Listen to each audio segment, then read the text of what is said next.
Nous suivons les dernières nouvelles sur le chirurgien vasculaire accusé d'avoir tué son ex-femme et son mari à Columbus, Ohio. Un grand jury de l'Ohio a inculpé Michael Mackey de 5 chefs d'accusation qui ne se limitent plus au meurtre.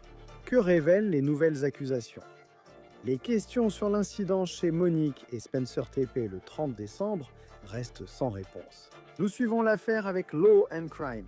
Je suis Chris Stewart.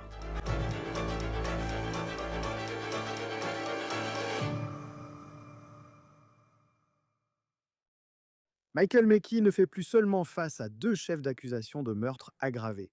Je veux vous montrer ceci. Voici l'acte d'accusation de 5 chefs publié dans le comté de Franklin, Ohio, où se situe Columbus. Un grand jury de l'Ohio a inculpé Mackey de 5 chefs d'accusation vendredi, et il fait maintenant face à 4 chefs de meurtre aggravés et un chef de cambriolage aggravé. Nous venons aussi d'apprendre, via l'acte d'accusation, de nouvelles informations sur ce que Mackey aurait eu sur lui. La nuit du crime présumé, Mackey est détenu à la prison du comté de Winnebago, Illinois. C'est là que se trouve Rockford, dans l'Illinois, à environ 1 heure et demie à l'ouest de Chicago. Chirurgien vasculaire dans un établissement médical à Rockford, Illinois, il a été arrêté près de son travail selon la police de Columbus. Actuellement, Mackey attend son extradition vers l'Ohio, où il sera jugé pour le meurtre présumé de Monique et Spencer TP, survenu tôt, le 30 décembre. Maintenant, je veux vous rappeler cela parce qu'il y a eu beaucoup d'informations qui sont arrivées au cours des derniers jours et de nouvelles informations que nous avons découvertes. Quand il s'agit de savoir qui était Michael Mackey et comment on en est arrivé là, comment quelqu'un passe-t-il d'un chirurgien vasculaire à cette situation? C'est le type de chirurgien qui travaille avec les veines et les artères. Il faut être incroyablement intelligent et incroyablement compétent pour être ce type de chirurgien. Comment passe-t-on de ça à aujourd'hui? Être un meurtrier prétendument accusé d'avoir ôté la vie à son ex-femme et à son mari, alors que de jeunes enfants étaient dans la maison. Plongeons dans l'histoire de Mackey, chirurgien vasculaire à Rockford, Illinois, jusqu'à son arrestation. Et il a été arrêté par des agents fédéraux de le Bureau of Alcohol, Tobacco, Firearms and Explosives le week-end dernier près de son lieu de travail. Apparemment, c'est dans un Chick-fil-A qu'il a été arrêté. Nous espérons obtenir plus d'informations sur ce qui s'est réellement passé là-bas lors de son arrestation. Nous voulons aussi mieux comprendre le travail de Mackey comme chirurgien vasculaire. Dans les mois, les semaines, les jours précédant les meurtres de Spencer et Monique TP, maintenant, le lien de Mackey avec les TP, comme je l'ai dit, c'est à travers Monique. Il a été marié avec elle. Son nom de jeune fille est Sabaturski. La police de Columbus n'a pas encore indiqué le mobile exact attribué à Mackey pour ces meurtres. Mais ils ont déclaré lors d'une conférence de presse qu'ils considéraient cela comme une attaque ciblée. Et ils affirment qu'il s'agit d'un acte de violence domestique. Maintenant, Mackey et Monique ont divorcé en 2017. Donc cela fait environ une dizaine d'années qu'ils, apparemment, ont pris des chemins séparés.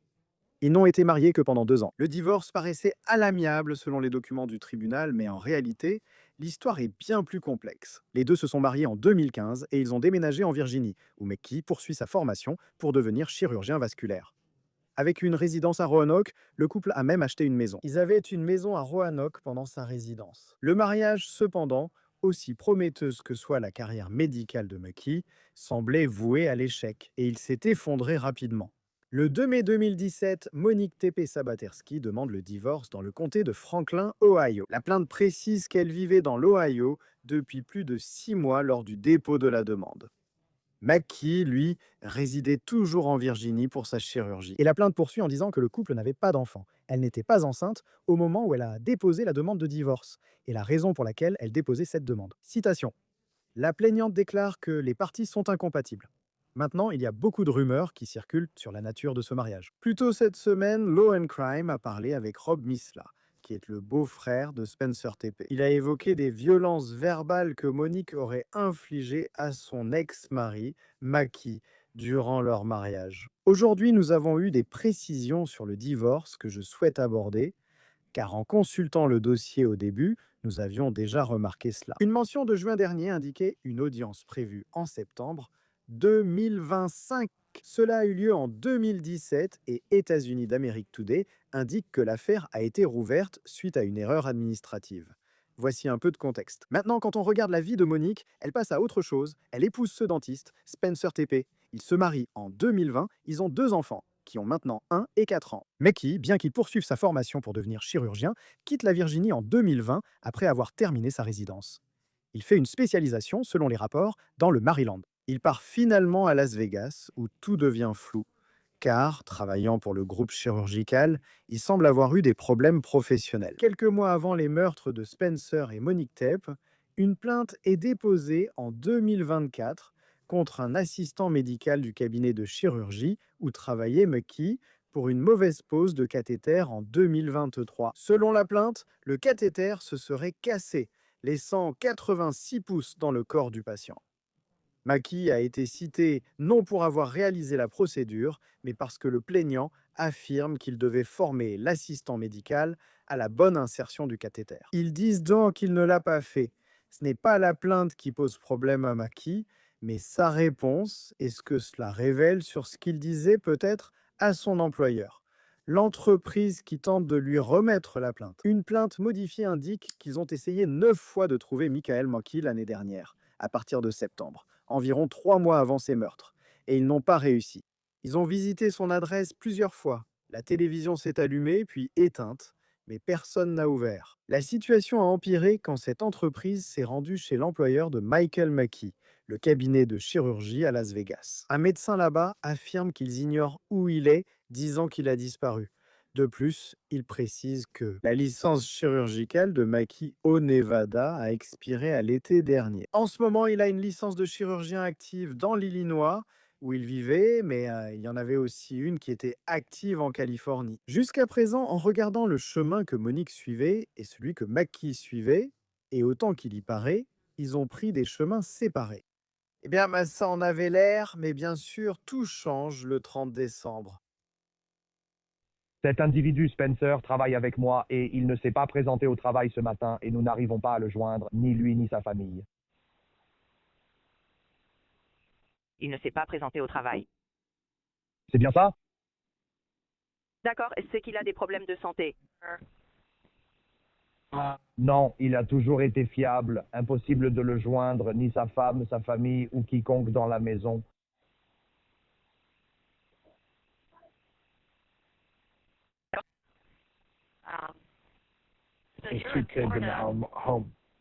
Je suis en Floride, je possède l'entreprise. J'ai été informé par mes employés qu'il n'était pas au travail et qu'il dirige maintenant le bureau. C'est le premier appel au 911 qui est arrivé du lieu de travail du docteur Spencer TP. Quand il ne s'est pas présenté, son patron a appelé, qui était en fait en vacances en Floride, parce que ses collègues appelaient en affirmant que le docteur TP, habituellement ponctuel et assidu au travail, n'est cette fois pas venu. Pendant que la police envoyait des unités et se rendait au domicile des TP pour effectuer un contrôle de bien-être. Et à l'origine, le premier policier envoyé à la maison s'est rendu à la mauvaise adresse. Mais un ami se présente chez les TP, inquiet pour leur bien-être. Et c'est cette personne qui entre dans la maison et dit cela. Ils ont trouvé Spencer mort dans une chambre. La police indique que 2 membres de la famille TP ont été retrouvés au 2e étage de la maison, blessés par balle. Il y a un corps, il y a un corps. Il y a un corps à l'intérieur. Yeah. D'accord, attends une seconde. Je te mets en ligne avec un médecin. Reste en ligne. Maintenant, Michael McKee a été arrêté le 10 janvier à Rockford, dans l'Illinois. La police n'a pas précisé la nature de ses échanges avec Michael McKee durant l'enquête, mais ses contacts l'ont amené à penser qu'il est responsable du meurtre de Monique et Spencer TP. Mais lors de leur conférence de presse, le chef de la police était incroyablement confiant d'avoir maintenant la bonne personne. Au départ, Michael McKee n'était inculpé que de 2 chefs de meurtre. Ces accusations ont été requalifiées en 2 chefs de meurtre aggravés vendredi, menant à cette nouvelle information dont nous parlons. Michael McKee a été inculpé par un grand jury de 4 meurtres aggravés et d'un cambriolage aggravé. Voici l'acte d'accusation à Law and Crime. Ici, vous voyez les chefs pour meurtre aggravé. Une spécification porte sur l'usage d'une arme automatique, d'un silencieux ou l'exhibition d'une arme à feu. Dans l'acte d'accusation, il est indiqué « Les membres du grand jury précisent que Michael McKee possédait une arme à feu munie d'un silencieux ou modérateur de son, en sa possession ou sous son contrôle lors de l'infraction. » Les procureurs pensent simplement qu'il avait un silencieux sur l'arme utilisée pour tuer Monique et Spencer TP. Concernant la 5e accusation de cambriolage aggravé, il y fait désormais face. Le grand jury a jugé qu'il y avait assez de preuves pour montrer que Mucky est entré illégalement chez les TP et qu'il était soit en possession d'une arme mortelle, soit qu'il a tenté, menacé ou infligé des blessures à autrui. Ce que l'on sait qu'il aurait fait dans les deux cas, selon la loi de l'Ohio. Nous savons aussi que la police pense avoir l'arme du crime utilisée. Mackie habitait un immeuble luxueux à Lincoln Park, Chicago. Voici des photos envoyées par ses voisins montrant la police sur place. Après l'arrestation de Mackie, un agent a été posté devant son appartement du 12e étage 24 heures sur 24 pendant que l'enquête se poursuivait. Le chef de la police de Columbus a indiqué que plusieurs armes ont été trouvées dans l'appartement, dont une liée de façon préliminaire à l'affaire. Celle-ci est liée à la scène de crime. Les médias locaux avaient rapporté, avant l'arrestation, que des douilles avaient été retrouvées sur les lieux du crime. Donc, il s'agit de preuves vraiment cruciales alors qu'ils construisent leur dossier maintenant. Vous vous souvenez peut-être aussi de ceci. Voici la vidéo de la personne d'intérêt montrant quelqu'un dans la ruelle derrière la maison des TP lors de leur assassinat. Le 30 décembre, entre 2 et 5 heures du matin. Cette personne porte des vêtements noirs, elle détourne le regard des caméras et ils disent qu'ils pensent que cette personne est Michael Mocky. La police affirme avoir demandé au public les images de vidéosurveillance. C'était une preuve clé pour retrouver cette personne d'intérêt qu'ils voulaient interroger. Ensuite, il s'est dirigé vers un véhicule arrivé peu avant la mort de Spencer et Monique. Et puis le véhicule est parti peu de temps après en direction de l'Illinois, et le véhicule était immatriculé au nom de Michael Mocky. Nous ignorons encore, même dans l'acte d'accusation évoquant le cambriolage aggravé reproché à Michael Mocky.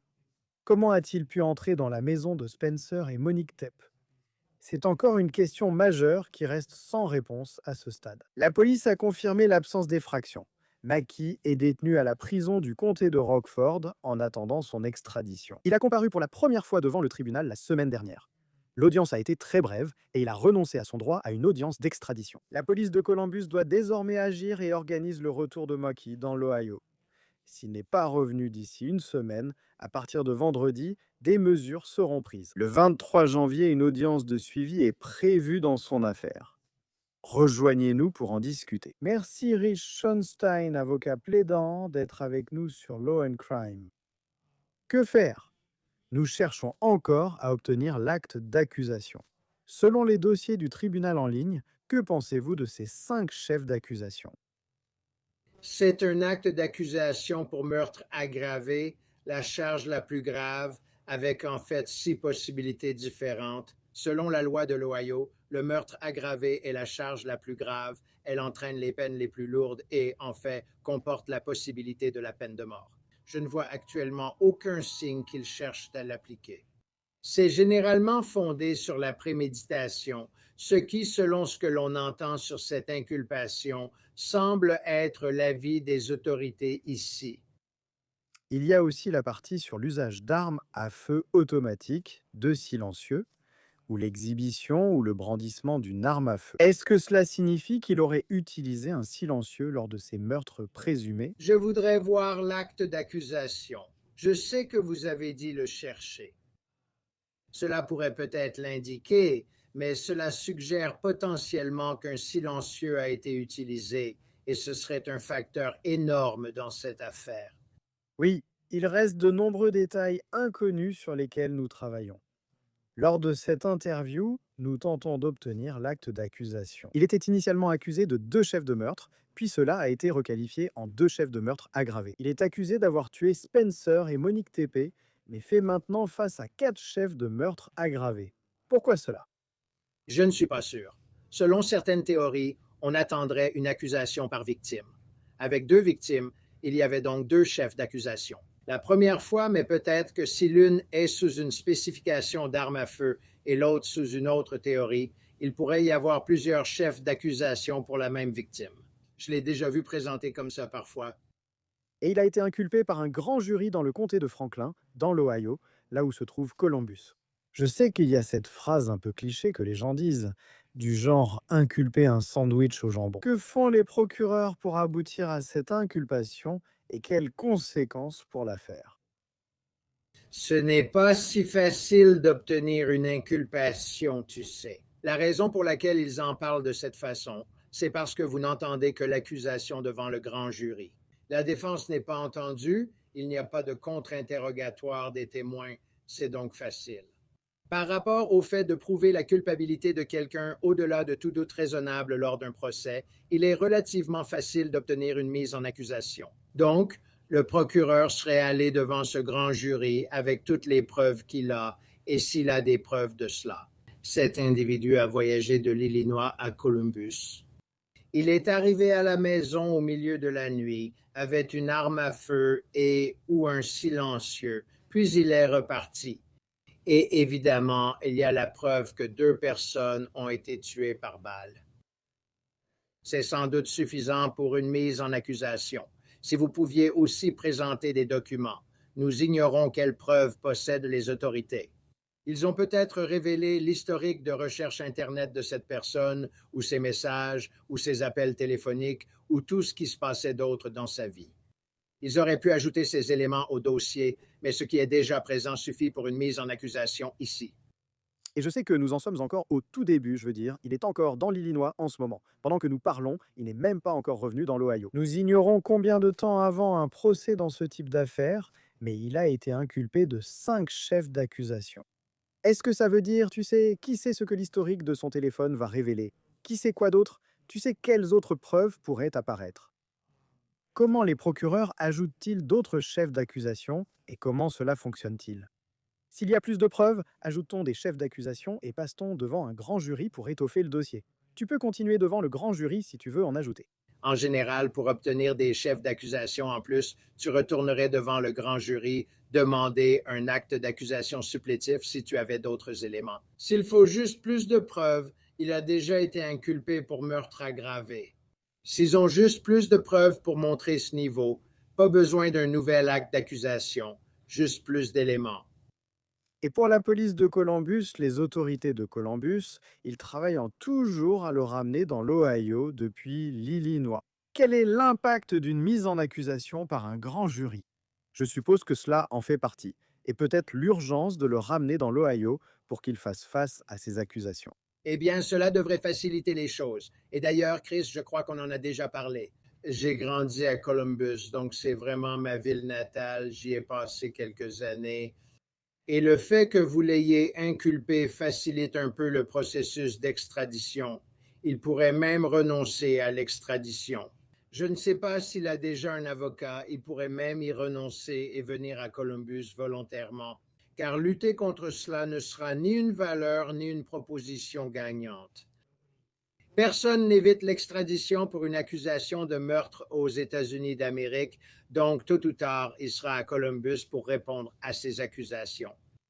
Il reste beaucoup à faire sur sa version des faits et sa défense potentielle. Peu importe son avocat, je sais qu'il a renoncé à l'extradition la semaine dernière. Et maintenant, il attend simplement que la police de Columbus règle la logistique pour le ramener à Columbus. Il avait un avocat commis d'office lors de cette audience. En tant que chirurgien vasculaire, il devait bien gagner sa vie, donc il ne devrait peut-être pas avoir droit à un avocat commis d'office. Et si c'était quelqu'un avec un salaire à 6 chiffres, est-ce que c'est quelque chose où il serait alors obligé d'engager un avocat de la défense privée au lieu d'avoir un avocat commis d'office, comme il l'a eu dans l'Illinois pour une très brève audience? J'avais oublié qu'il avait renoncé à l'extradition. Deuxièmement, souvent un prévenu se voit attribuer un avocat commis d'office dès le début, alors qu'il est encore en train de choisir quelqu'un pour le représenter. Et surtout, comme il va avoir besoin d'un avocat basé à Columbus, enfin, je ne devrais pas dire besoin, je veux dire, j'imagine qu'il pourrait le faire avec un avocat d'un autre État ou une combinaison, mais il devrait vouloir un avocat basé à Columbus. Qui connaît les lois de l'Ohio? Qui connaît le jury de l'Ohio? Qui connaît les procureurs de l'Ohio? S'il veut conclure un accord, il devrait choisir quelqu'un du coin si possible. Je ne sais pas, je fais du contentieux commercial, comme tu le sais, et je ne présume jamais des moyens de quelqu'un. Il y a plein de gens qui ont gagné beaucoup d'argent et qui, pour une raison ou une autre, n'ont pas d'argent. Et je comprends que cet individu a des litiges contre lui, donc ça pourrait être un facteur, donc je ne sais pas quelle est sa situation financière. Il devrait toujours avoir un avocat commis d'office. Oui, non, et c'est un point valable. Bien sûr, on pourrait penser qu'en tant que chirurgien vasculaire, mais chacun a une situation financière différente. L'Ohio est un État où la peine de mort est appliquée. Quel est le seuil? Je sais qu'il est accusé de meurtre aggravé, mais quel est ce seuil? Qu'est-ce qui expose une personne à la peine de mort dans une affaire? Je n'ai pas étudié la loi de l'Ohio, mais il existe généralement des circonstances aggravantes, comme l'usage d'une arme à feu. Cela peut être une circonstance aggravante, la préméditation peut être une circonstance aggravante. Le silencieux, s'il y en a un, entrerait aussi en jeu ici. S'il a vraiment conduit de l'Illinois à l'Ohio, armé d'une arme à feu et d'un silencieux, il est entré dans une maison, a tué 2 personnes, puis est reparti. Cela serait probablement suffisant pour alléguer certains des facteurs aggravants nécessaires à la peine de mort, car cela montre beaucoup de préméditation. C'est l'usage d'une arme mortelle. 2 enfants étaient dans la maison. Vous pourriez dire qu'il a mis d'autres personnes, y compris des enfants, en danger lors de son crime. Aussi, il est inculpé, je crois, de violation de domicile, mais vous pouvez alléguer qu'il a commis des meurtres au cours d'un autre crime. Cela peut aggraver la situation. Je pense donc qu'il y a ici assez d'éléments pour soutenir cette accusation si les procureurs le veulent. Parfois, les procureurs ne demandent pas la peine de mort, même s'ils en ont la possibilité. Cela complique la procédure et rend leur travail bien plus difficile pour obtenir une condamnation. De nombreux facteurs interviennent, donc je vous conseille de surveiller cet aspect pour l'instant.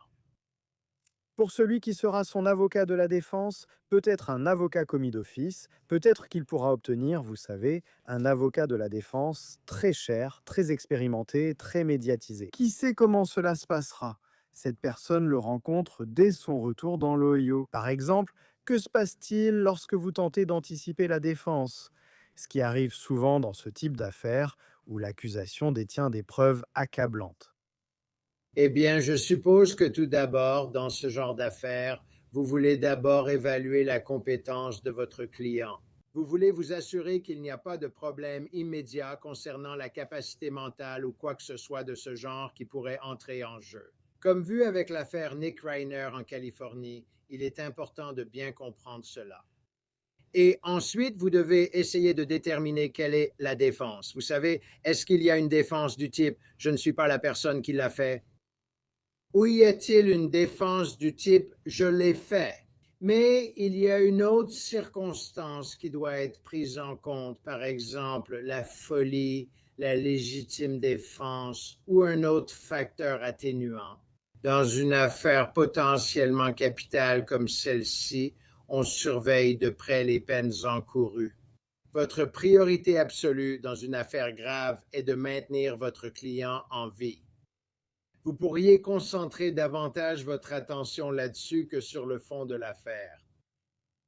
Encore une fois, nous ne pouvons pas répondre à cette question aujourd'hui. Vous voyez des cas très différents, comme l'Idaho et Brian Koberger. Cela a duré des années, jusqu'à ce qu'on arrive au point où il allait même y avoir un procès. D'autres affaires de meurtre aboutissent souvent à une condamnation ou un verdict en 1 an et demi, qu'elle soit résolue ou non. Qu'est-ce qui détermine si une affaire va durer aussi longtemps? En 2028, 2029, discute-t-on encore de la culpabilité de Michael Moki pour ces meurtres? Ou si c'est l'un de ces cas où l'on voit un verdict rendu assez rapidement, ce qui arrive parfois. Oui, je pense que les 2 choses que je mettrais en avant parmi d'autres sont la complexité et la stratégie. La complexité de l'affaire est un facteur pour toutes les parties. L'accusation doit bien la comprendre, la défense examiner les preuves et définir sa stratégie. Donc, les affaires où il y a plusieurs victimes, surtout celles avec des victimes différentes à des moments différents, dans des lieux différents, comme nous l'avons parfois vu, ou qui s'étendent sur de longues périodes ou requièrent la convocation de nombreux témoins. Elles peuvent devenir très complexes et cela peut rallonger une affaire en termes de stratégie, vous savez. Le prévenu a droit à un procès rapide, mais il ne l'invoque généralement pas dans ce genre d'affaires car la défense a aussi besoin de temps. Et l'idée d'un procès rapide, c'est de mettre le ministère public à l'épreuve en allant tout de suite au procès, parce que vous pensez que cela va nuire à leur capacité de présenter leur dossier. Mais si cela nuit à votre défense, cela se retourne contre vous. En général, on ne voit pas cela dans ce type d'affaires. Nous sommes au début de 2026, donc mon estimation approximative serait un procès quelque part en 2027. Et rappelez-vous, bien sûr, qu'il est tout à fait possible que cela se termine par une sorte de résolution négociée. De nombreuses affaires finissent par un accord de plaidoyer, mais nous ignorons si ce sera possible ici.